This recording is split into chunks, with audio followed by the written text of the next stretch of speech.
You reach down to scratch your ankle and feel it before you see it. Small, flat, already holding on. You pull it off, drop it, and spend the next 3 days wondering whether you should be worried. That is not a bad morning. That is a tick season that has gotten out of hand, and this year, by most accounts from people working outdoors, it is worse than usual. There are more of them every single year, and this starts even earlier in the spring season, deeper into gardens and yards that used to feel safe. The spray can answer costs between $12 and $25, lasts a few weeks if the rain cooperates, and does exactly one thing well. It treats your body for the hours you are outside. Then it wears off eventually. The ticks are still there the next morning, waiting in the same grass, the same low brush, the same shaded strip along your fence where the sun never fully dries the ground. You spray again and you spray often. You buy another can of spray. The problem does not go away because you are treating yourself and leaving the environment completely untouched. Now, I want to tell you something at the start because I think it will make you a little uncomfortable, and I think you deserve to hear it plainly. The companies that sell tick sprays are not lying to you. Their products work within their limits, but those limits are narrow and nobody explains them on the label. What they sell you is body protection. What you actually need is a system. And the system, the real one, costs almost nothing and starts in your yard before you ever step outside. My name is Hiroshi Tanaka. I grew up in a small mountain village in Japan, in what we call Satoyama Country, the borderland between the deep forest and the farmed valleys, where the wild and the settled meet. Satoyama means simply the mountain near the village, and everything about that landscape was a negotiation between people and nature. We grew up understanding that the forest came right to the edge of our gardens. The deer paths crossed the same ground where we planted. And the ticks, yes, we had them too, every summer, every year, thick in the undergrowth where the cedar and cypress roots ran shallow and the soil stayed damp. My father kept 2 work dogs and he kept goats for a time when I was young. Not one of them was ever badly infested. Not in the way I now see described by people who spend more on tick products in a season than my father spent on medicine for the whole household in a year. It was not because we were fortunate. It was not because mountain ticks are somehow gentler or less dangerous. It was because the village had a method, and the method was about the land first, the body second. That order is the entire lesson. You must remember it. Keep it in your mind as we go through this together. The common mistake, the one I see repeated everywhere, is to think of tick prevention as something you do to yourself just before you go outside. A spray here, a product there, a check when you come back in. That is better than nothing, at least. But it addresses the last 5 minutes of a problem that lives in your yard 24 hours a day. Ticks do not wait. They are patient. They do not move far. A single tick in its whole life may travel less than a few meters on its own. What carries them is grass, leaf litter, the shaded, damp ground along your fence line, the pile of cut wood that has been sitting against the wall since last autumn. That is their world. They live and die there. That is where the eggs are laid, where the young ones wait, where the whole cycle repeats itself season after season, regardless of how much you spray your boots. The reason the spray-only approach keeps failing is simple and clear. Ticks do not live on your skin, they are only passing through. They only visit looking for a host. They live in the micro-habitats your yard provides. The moisture, the shade, the leaf debris, the tall grass where they climb to what researchers call the questing height, which is just the height they hold themselves at, while they wait for a warm body to brush past. You do not need that word questing to understand. All it means is that a tick climbs a blade of grass to about knee height, holds its front legs out and waits. Dry ground stops this effectively. Short grass stops this, and it stops it now. A cleared border between your lawn and the wild edge stops this. These are not modern discoveries. They are observations any farmer who paid attention already knew. What the old people in my village understood, and what I want to walk you through today, is that you build layers. A layer around the land is where it starts. a layer around your clothing, a layer on your skin when needed for extra protection. Each layer is cheap and easy to manage. Each uses materials that were already part of the household. Together, they do something that a single spray product simply cannot match, because they work even when you are not thinking about it, even when you are inside, even in the rain. Before we go any further, if you have found your way here and this is the first time we have spoken, I would be glad to have you stay. The things I share on this channel come from a lifetime of working with my hands in conditions that did not allow for expensive solutions. If that is useful to you, the subscribe button is right there, and it costs you nothing. And while you are here, I am curious about something. Tell me in the comments where you are watching from. Are you in a part of the world where ticks are getting worse this year, or is this a problem you have always had to manage? I read every comment, and your answer shapes what I talk about next. Now let me show you where the Japanese method begins. Not with a bottle. The solution is much simpler than that. Not with a bottle, with the ground itself. The first thing my father did every spring before the rains came heavy and the undergrowth thickened was walk the perimeter of our property with a short-handled sickle. Not the whole forest edge, just the border, just the strip, maybe 1 meter wide, where our yard met the wild growth. He cut it low and let it dry in the sun.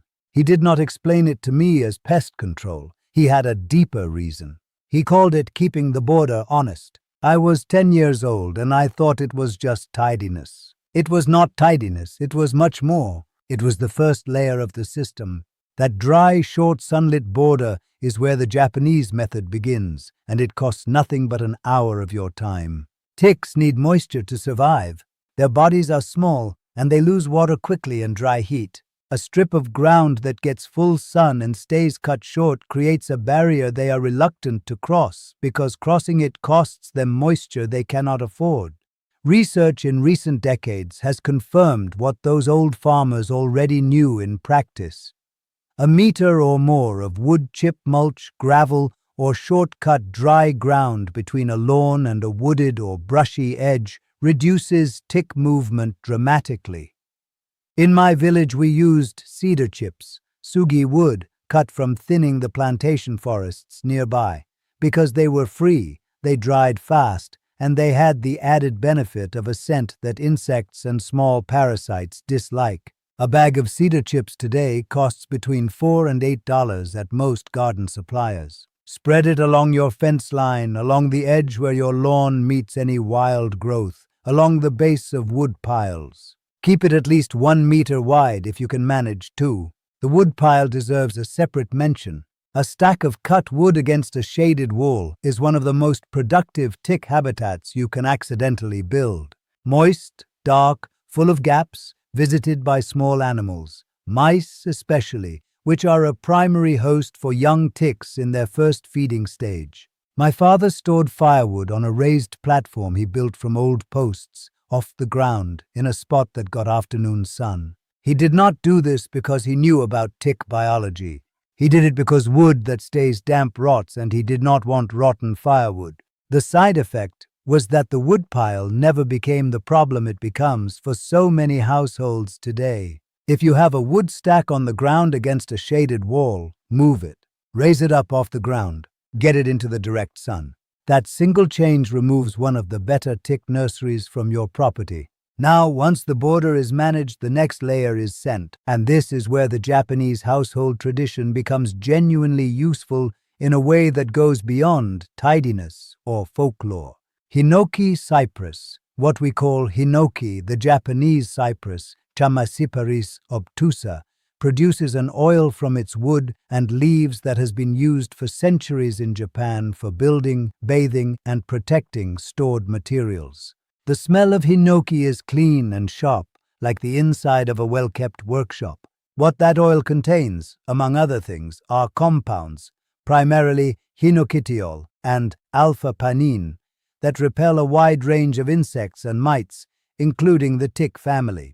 You do not need those words. What you need to know is that hinoki oil, diluted and sprayed along your yard's border, along pathways, around the base of garden beds, creates a scent barrier that ticks, and many biting insects find deeply unpleasant. A small bottle of Hinoki essential oil costs around $8 to $12. Dilute roughly 20 drops into 250 milliliters of water with a few drops of plain dish soap to help it mix, and spray it along the border strip you have already cut and laid with cedar chips. Make sure to reapply after heavy rain. Camellia oil, tsubaki oil in Japanese, is the second plant material I want you to know. This is the oil pressed from the seeds of the camellia plant, and it has been used in Japan for centuries to protect blades from rust, condition wood, and treat fabric. What is less commonly known outside Japan is that it has a long history of use on skin and work clothing, precisely because it creates a light barrier that insects and parasites have little interest in penetrating.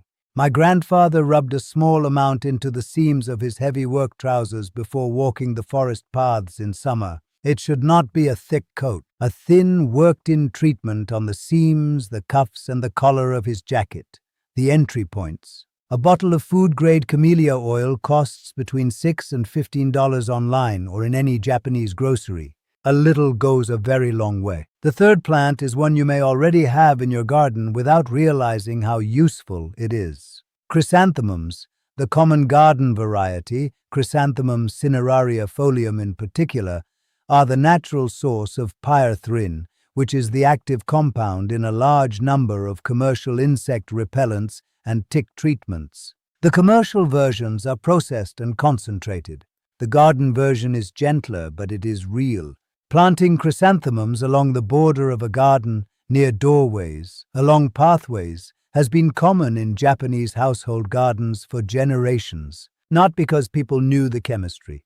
Because the old people noticed that certain plants kept the insects back, and they planted those plants at the edges where it mattered most.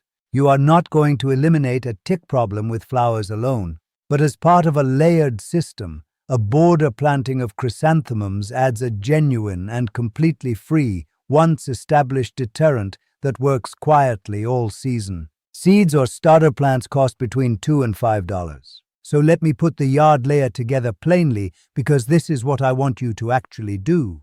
Cut and maintain a short, dry border strip where your lawn meets any wild or brushy edge. Lay cedar chips along that strip, 1 bag to start, $4 to $8. Spray diluted Hinoki oil along the border after you lay the chips, $8 to $12 for the oil, and reapply after rain. Move any wood piles off the ground and into a sunlit spot. Plant chrysanthemums along your garden edges and near doors if you have the space. That is the yard setup. Together, those steps cost between $12 and $20 the first time, and almost nothing to maintain after that. The cedar chips break down slowly, and you top them up once a season. The chrysanthemums come back every year on their own. Do you have a proper garden space, or are you working with a yard that is mostly lawn and fence line? Tell me in the comments, because the next layer, what you do to your clothing and your skin before you step outside, works the same way whether you have a garden or just a strip of grass, and that is exactly where we are going. The yard layer slows them down. It reduces the population around your home over a full season, and if you keep it up year after year, the difference becomes significant. But it does not create an invisible wall. Ticks will still find their way in on animals, on visiting children, on your own trouser legs after a walk in the woods. So the second layer, the one you carry on your body, matters just as much, and the Japanese approach to this is as practical and as cheap as everything else we have covered. Start with clothing, because clothing is where the village method was most deliberate. The old craftsmen and farmers in Satoyama communities wore heavy indigo-dyed work clothes, what are now sometimes called boro or noragi, and the indigo dyeing process, called azome, produces a fabric that insects are noticeably less drawn to than plain, undyed cloth. The compounds released during the natural fermentation dyeing process leave the fabric with a faint bitterness that biting insects, including ticks, find unrewarding. This was not the reason people wore indigo. They wore it because the dye was available, the color hid dirt, and the dyed cloth lasted longer than undyed fabric. But the side effect was real, and the old people noticed it and valued it. You are not going to go out and buy traditionally dyed indigo workwear for tick season, and I am not suggesting you do. What I'm telling you is that the principle underneath it, treating your clothing as a barrier, not just a covering, is the right way to think. The practical modern version of this is simple. Take your outdoor work trousers and your long socks, because you will be tucking your trousers into your socks as the village workers always did, and give them a treatment before the season begins. White vinegar, diluted to half strength with water, with 20 drops of Hinoki oil and 10 drops of Camellia oil worked in, makes a soak that you apply to the fabric, wring lightly, and hang to dry in the sun before wearing. This is not a permanent treatment. It lasts through 2 or 3 outings before you reapply or after a wash. The cost is almost nothing. A liter of white vinegar costs under $2, and you are already using the oils. The habit of tucking trousers into socks and wearing long sleeves when walking in any brushy or wooded area is one the village people followed without thinking about it. It was just how you dressed for outdoor work. That single clothing habit, fully closing off the ankle to calf gap, removes the most common entry point ticks used to reach the skin. On the skin itself, Camellia oil applied thinly to exposed areas, wrists, the back of the neck, behind the knees, the ankles, gives a light surface barrier. It is not a heavy chemical repellent. It does not smell medicinal. It absorbs cleanly and leaves the skin conditioned rather than coated. Together, they are something close to it. Combined with the clothing treatment and the yard layer, it closes the last gap in the system. Now I have to be honest with you because this is the part I will not skip. This method is a dedicated prevention system. It is not a cure for a tick season that has already gotten badly out of control, and it is not a replacement for medical attention if you are bitten and develop symptoms. Ticks in certain parts of the world carry Lyme disease and other serious illnesses. If you find an attached tick, remove it carefully with fine-pointed tweezers as close to the skin surface as possible, pulling straight out without twisting. Clean the bite site thoroughly. Watch the bite site for several days. If you develop a ring-shaped rash, a fever, or unusual fatigue in the weeks following a bite, see a doctor. That is not a failure of the natural method. That is the correct boundary of what any prevention system can promise, and I would rather tell you that plainly than let you walk away thinking old remedies make medical care unnecessary. They simply do not replace medical care. What this system will do is reduce your exposure significantly, which is the honest, realistic goal of any prevention approach. It will make your yard a less hospitable place for ticks over time. It will make your clothing and skin harder to access, Jen. And it will cost you less than 1 single can of chemical spray to set up the full first layer. Stay with me, because here is the part that I think deserves a moment of plain speaking. If this way of thinking about home problems is useful to you and you have not yet subscribed, I would be glad to have you here for the next one. Sprays for the body, sprays for the yard, collars for dogs, granules for the lawn. Some of them work reasonably well in most conditions. None of them are cheap, and all of them need to be repurchased every season. John. A professional yard treatment service, which many households now pay for annually, costs several $100s a season. Jan. The chemical companies are not villains, but they are businesses. John. But they are businesses, and the business model depends on you coming back. There is no money in cedar chips and Hinoki oil. There is no quarterly revenue in a chrysanthemum border. Jan. The old method is not a secret because it was forgotten. Jan. It is a non-event commercially, and non-events do not get advertised. My village did not have the luxury of buying their way out of every problem. What they had instead was attention, careful observation of what worked, passed from one generation to the next without any financial interest attached to the answer. That is worth something. That is, in fact, worth quite a lot. That is, in fact, worth quite a lot to those who live there. Jan. The layered system, yard, clothing, skin, works because it addresses the tick's needs, not just your comfort. Ticks need moisture, shade, tall ground cover, and access to warm-blooded hosts, Jan. The system denies them each of those things in sequence, Jan. No single layer is perfect. Together they are something close to it, working as one system, Jan. One question before we move on, Beth. Have you ever tried a natural repellent of any kind for ticks or other insects? Jan, did it work or did it disappoint you? Tell me in the comments. The answers are always more varied than I expect, and they help me understand what people have already tried before they find their way here.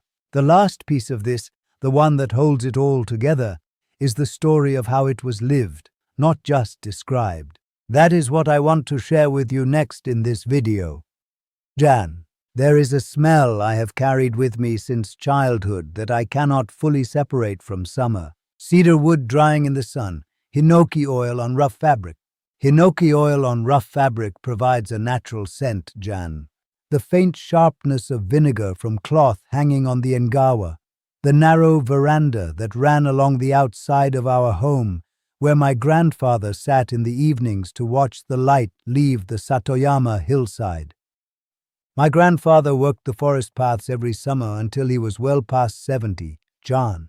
He thinned cedar stands, cut bamboo, maintained the irrigation channels. Jan, these were hours in dense undergrowth, in the damp shade between the cedar roots, in exactly the kind of ground where ticks wait in their hundreds. These were hours in dense undergrowth pushing through the brush, Jan. He was bitten occasionally. Every person who works that land is eventually John. When I asked him once how he managed it, he looked at me for a moment as if I had asked why water runs downhill. He told me his father had taught him 3 things. Keep the border between the house and the forest short and dry. Dress like the work demands, not like the weather feels. And treat your tools and your clothes the same way, with oil, with attention, with respect for what they have to do. Keep the border between the house and the forest short and dry. Dress like the work demands, not like the weather feels, Jean. And treat your tools and your clothes the same way with attention. Jan, and treat your tools and your clothes the same way, with oil, with attention, with respect for what they have to do. That was the whole answer. There is no product to sell here, just traditional wisdom. There is no service to pay for. It is just a habit you build. That was the whole answer. No product, no service. Just habit passed down without ceremony, carried into the work every single morning. What I remember most specifically is the path between our house and the woodshed. My grandfather had lined it on both sides with cedar chip mulch from the mill, spread maybe half a meter wide on each side, kept dry and topped up each spring. He had planted low chrysanthemums along the garden wall, John, and before he walked the forest paths each morning, he sat on the engawa step and worked camellia oil into the seams of his indigo work trousers with his thumb, the inseam, the cuffs, the waistband, while drinking his first cup of tea. It only takes 5 minutes, every single morning without fail. Not because he was a careful man by nature, though he was, but because the habit had been handed to him already formed, and he saw no reason to set it down. That is what a system looks like when it is truly lived. It does not feel like pest control. It feels like getting dressed. Cut the wild growth short at the property edge.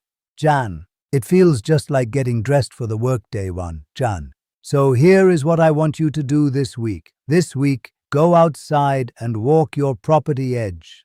Not all of it at once. Start with 1 layer and build from there this week, Jan. Cut it short. Rake out the leaf litter and the dead material. Find the strip where your yard meets the fence, the wild growth, the tree line, the brush. Cut the wild growth short at the property edge. Rake out the leaf litter and the dead material. Jan, if you can, lay cedar chips along that strip. 1 bag, $4 to $8, spread at least 1 meter wide. That single step changes your yard more than any spray you have ever bought. Next, order or pick up a small bottle of Hinoki Cypress Essential Oil. $8 to $12, Dorjan. Mix 20 drops into 250 milliliters of water with a few drops of dish soap in a spray bottle and apply it along the cedar border and around any doorways that open onto the garden or yard. Apply it along the cedar border and around any doorways. Reapply after rain, Jan. Let it dry fully in the sun before you wear it. Treat your trousers and socks with a half-strength white vinegar solution carrying 10 to 20 drops of Hinoki oil. Let it dry fully in the sun before you wear it. Tuck your trousers into your socks. Check yourself and anyone with you thoroughly when you come back inside. The back of the knees, the hairline, behind the ears, the waistband. Make the check a habit, not a reaction to finding something, Jan. Pick up a bottle of Camellia oil if you do not already have one. $6 to $15, Jan. Use a few drops on exposed skin before you go out. Use a little more, worked into the fabric seams of your regular outdoor clothes at the start of the season. If your garden allows it, plant chrysanthemums along the border edges this season, Jan.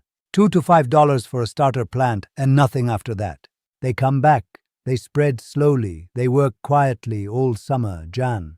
They will spread slowly through your garden borders. They spread slowly and work quietly all summer without asking anything of you, Jan. The full cost of setting this up for the first time sits somewhere between $20 and $40, depending on what you already have at home. A professional yard treatment service, which many households now pay for annually, costs several $100s a season. A can of body spray costs $12 to $25 and lasts a few weeks. The old method costs less, lasts longer, and gets cheaper every year as the chrysanthemums establish themselves and the habits become automatic. If this way of thinking about home problems is useful to you and you have not yet subscribed, I would be glad to have you here for the next one. There are no complicated products on this channel.